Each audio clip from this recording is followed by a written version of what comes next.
Hey, what's going on, everyone? This is Peter Jennings. I go by CSU Ram 88 across the daily fantasy industry, and back again doing another lineup review.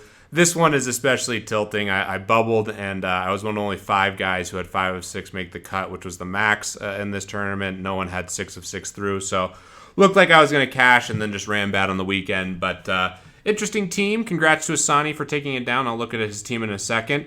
Just a quick note, I will be doing a much more thorough lineup review for the U.S. Open. I'm going to keep this one relatively quick, but I'll be reviewing the 140-man Thunderdome. We'll be reviewing the Millionaire Maker, as well as some other big tournaments on DraftKings. So for the U.S. Open, it's going to be a lot of fun. Obviously, looking forward to that. Let's dive quickly into my team. I played Chad Campbell, who is a lock for me with the models. I really liked him in this field.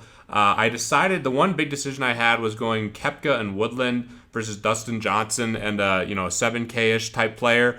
I decided to go with Woodland and Koepka. Woodland's been so consistent this year, and I really like Koepka in this spot. So I think DJ was an excellent play, regardless of the results. I think I probably should have had him just with the class of golfer he is relative to the field. I was a little nervous about him possibly withdrawing again, even though I thought it was very unlikely he would withdraw from a tournament twice in a row.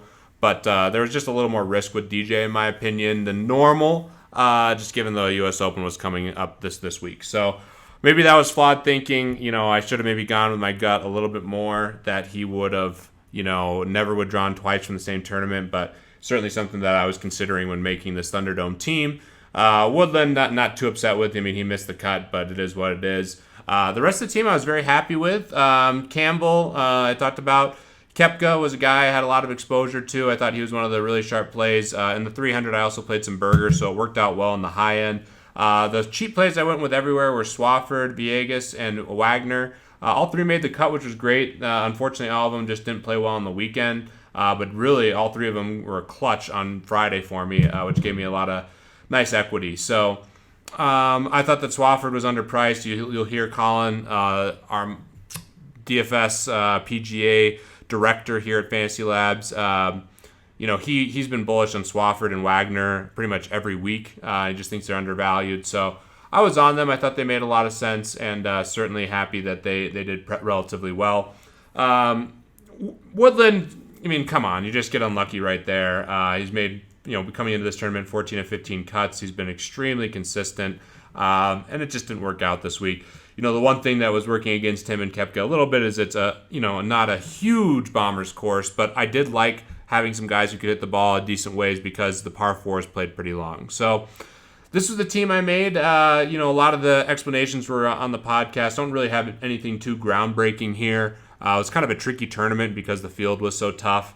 Or it was tough because there weren't the usual suspects in the field. Definitely some guys you had to take that are, not, the high-level PGA caliber golfers that we have here for the U.S. Open. So tougher field to analyze, tougher course to analyze because the course fit was a little bit tricky. But I'm pretty happy with this team. I played it in cash as well and had a couple other good cash game teams, including one that did make 6 of 6 that would have won the Thunderdome because it had Berger. But, it is what it is. Let's take a look at Asani's team, though. He took it down, and wanted to give him a big shout-out. All incredibly low-owned, which is what I find super interesting here. Stricker was a nice play. Only 2 people had him. Stallings, only 2 people had him. And then he really filled in the rest of his roster really nicely with guys where he was the only one taking him. Martin, No, and Donaldson. And the thing I think that was sharpest was playing Dustin Johnson. And this is what I wanted to highlight. 47% of people in the Thunderdome took him. So I think I was wrong in terms of just overall expectation to not take DJ.